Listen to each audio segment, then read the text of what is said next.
그러나 성령이 밝히 말씀하시기를 후일에 어떤 사람들이 믿음에서 떠나 미혹하는 영과 귀신의 가르침을 따르리라 하셨으니 자기 양심이 화인을 맞아서 외식함으로 거짓말하는 자들이라.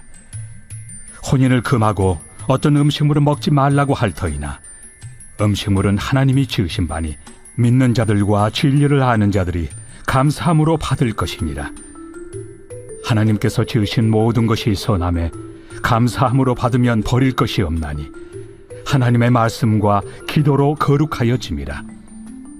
내가 이것으로 형제를 깨우치면 그리스도 예수의 좋은 일꾼이 되어 믿음의 말씀과 내가 따르는 좋은 교훈으로 양육을 받으리라.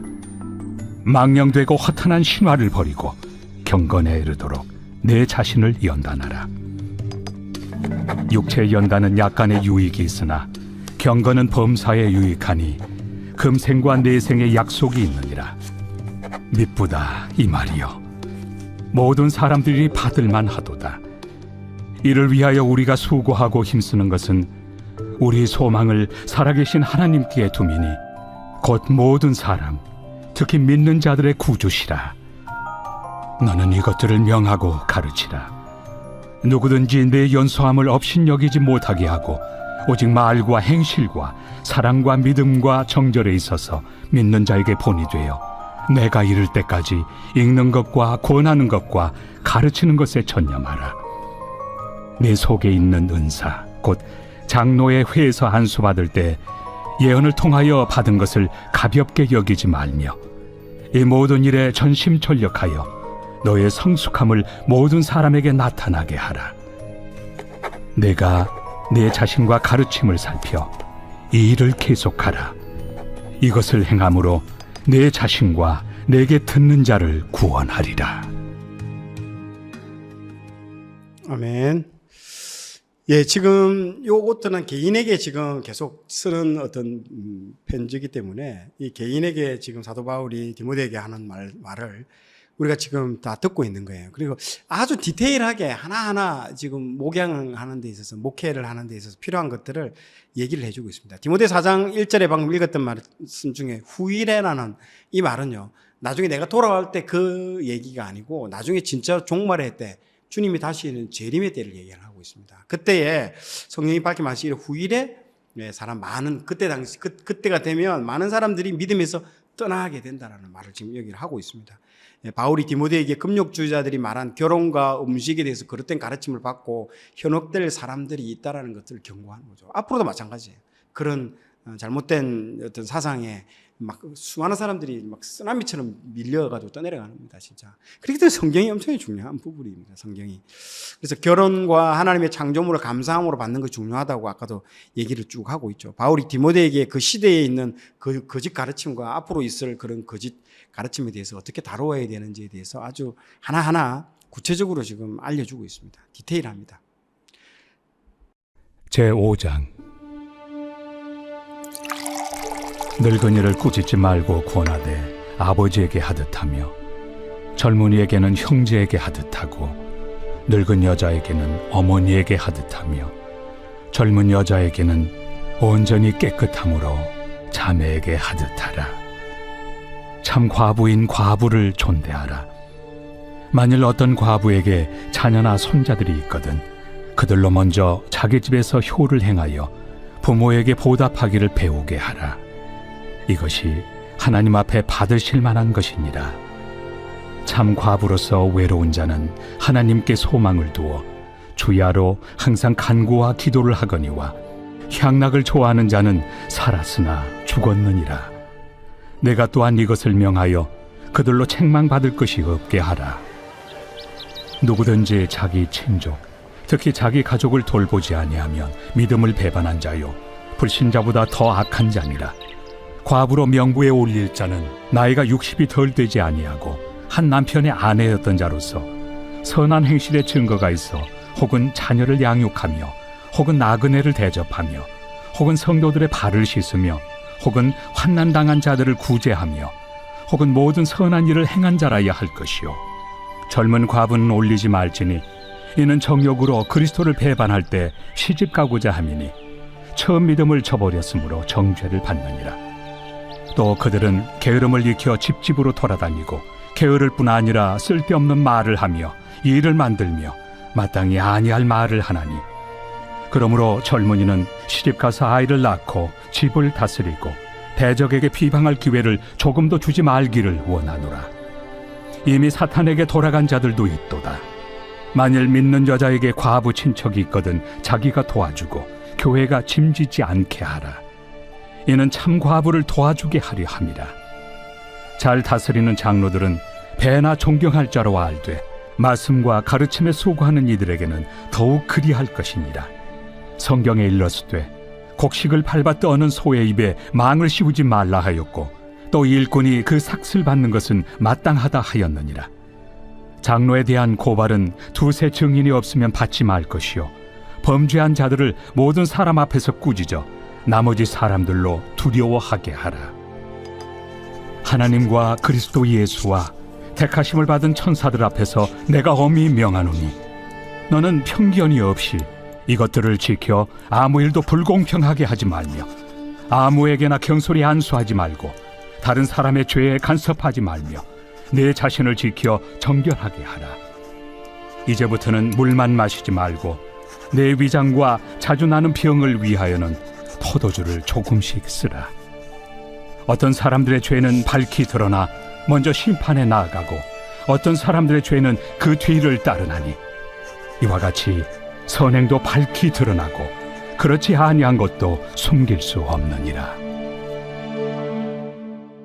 아멘. 그 바울이 디모데에게 늙은이 이제 젊은 과부, 장로, 종들의 필요 사항들을 이제 돌보도록 지침을 주는 내용들입니다. 여기서 5장 3절에 보면요, 여러분 참 과부라고 있죠. 그 밑줄 끊어오시고요. 참 과부. 여기 이제 과부면 과부지 이게 참 무슨 말이냐? 당시에 이 과부하고 고아 나그네는요, 누굴 상징합니까? 연약함의 상징이에요. 연약함. 그래서 구약에서 하나님이 굉장히 강조합니다. 긍휼의 율법, 레위기에도 이 사람들을 도와야 된다. 룻기다 다 그 얘기잖아요. 과부, 고아, 나그네, 이 연약함의 상징이거든요. 이 땅에 기반이 없는 사람들의 공통점입니다. 이게 누군가의 도움 없이는 살아갈 수 없는 사람들이죠. 그게 누굴 상징하는 줄 압니까? 우리를 상징하는 겁니다. 우리가 왜 그러냐? 예수님을 만나기 전에 우리의 모습이 뭐라고요? 고아와 과부와 나그네와 같은 삶이었다는 거죠. 완전히 모든 걸 다 잃어버리고 아무것도 없는, 기반이 없는 그런 예수님 만나기 전에 우리의 삶의 모습을 정확하게. 그래서 예수님이 이 땅에 오심으로 해서 뭐가 되어준다? 우리의 신랑이 되어주시고 우리의 아버지가 되어주시고 우리의 친구가 되어주신다는 그 얘기를 지금 하는 겁니다. 굉장히 의미 있게 받아들여야 됩니다. 그래서 이 예수님이 이 땅에 오셔가지고 우리의 친구, 우리의 아버지, 우리의 그게 되어주신다, 남편이 되어주신다는 게 뭐냐? 그걸 구원이라는 거예요. 구원. 그걸 구원이라고 얘기합니다. 이런 사회에서 약자들의 어떤 약자들을 도와주는 것이 우리가 그러니까 우리가 기독교에서 말하는 구제는요, 다른 종교의 구제하고는 아니, 다른 교제의 구제는 그냥 배고프니까 그 사람들, 우리는 뭐다? 우리가 구원받은 것들에 대한 감사의 표현이에요. 구제는요.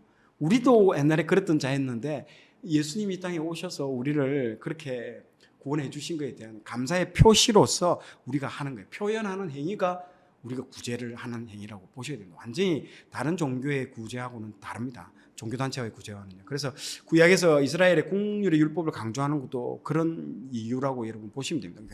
그래서 굉장히 구제에 대해서, 긍휼에 대해서 이사야에서도 그거 강조하고 있습니다. 자꾸 성짓고 자주국방 하는데 그거 하지 말라고. 이 나라는 내가 지킨다. 단지 너희들은 가난한 사람들 도와라고. 긍휼의 율법, 고아와 과부와 돌보라고. 계속 그 이사야에서 하는 얘기가 그 얘기하는 거예요. 이 핀트를 못 맞추는 거예요, 사람들이. 이 자주국방이 중요하지. 그 돈 있으면 지금 전투기 하나 더 사고 배 하나 더 사야 되지. 자주국방 그거 필요 없다고. 그 얘기하는 거예요.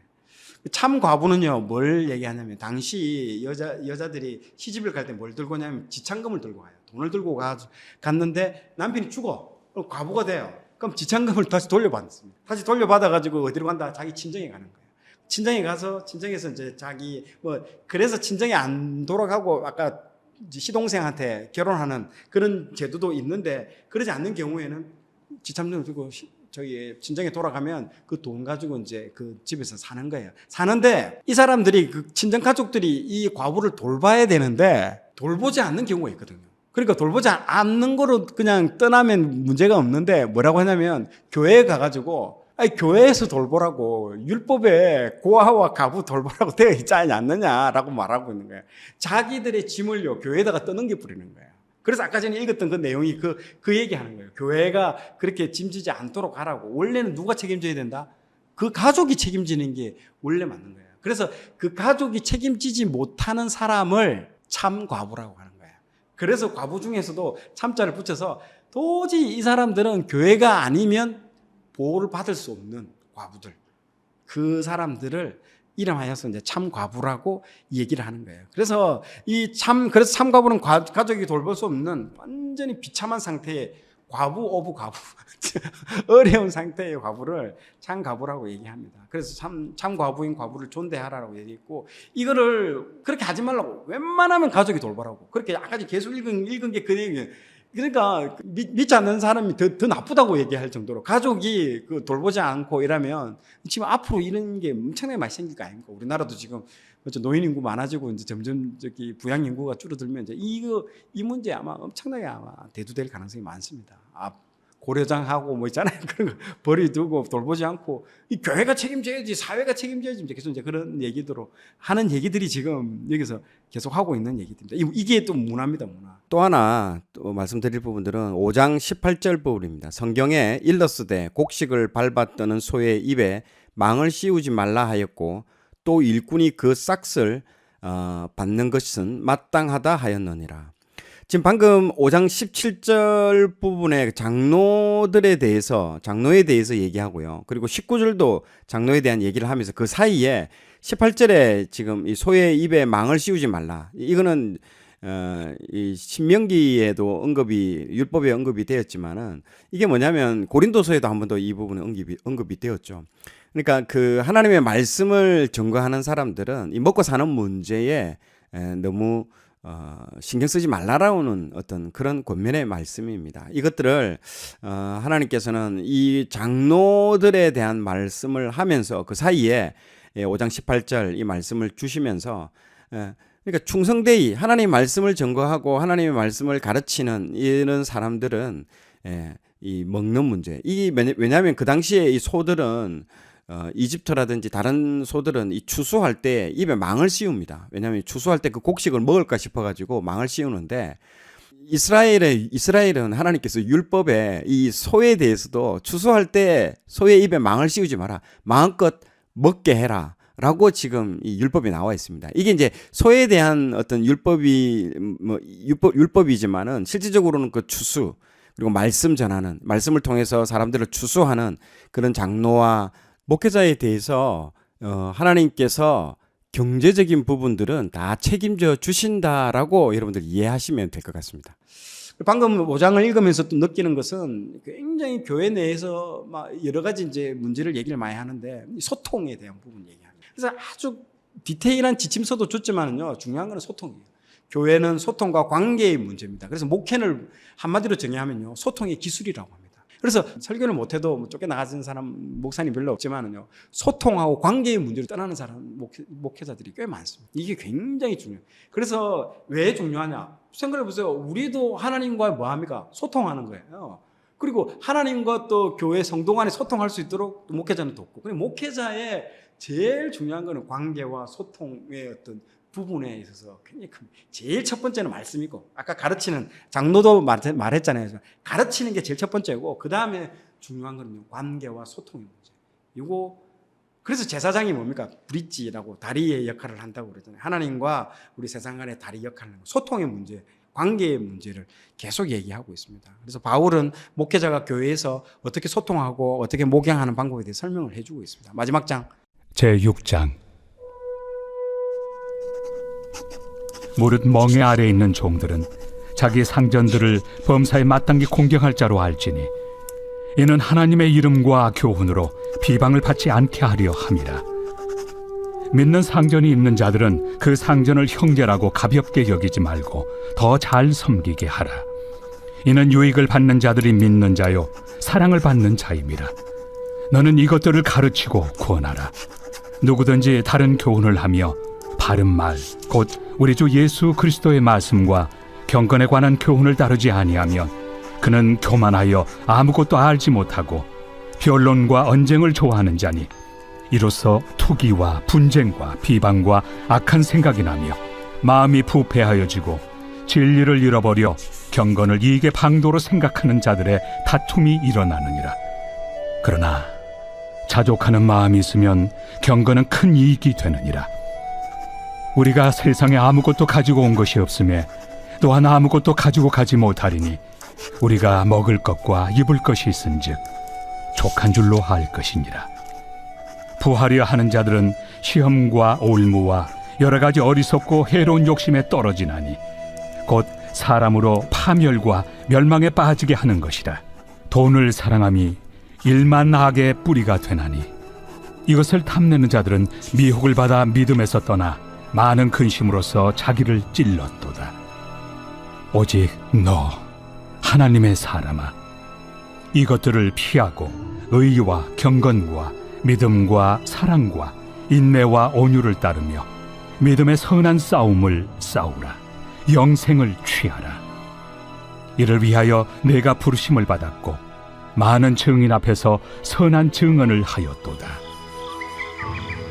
만물을 살게 하신 하나님 앞과 본디오 빌라도를 향하여 선한 증언을 하신 그리스도 예수 앞에서 내가 너를 명하노니 우리 주 예수 그리스도께서 나타나실 때까지 흠도 없고 책망받을 것도 없이 이 명령을 지키라.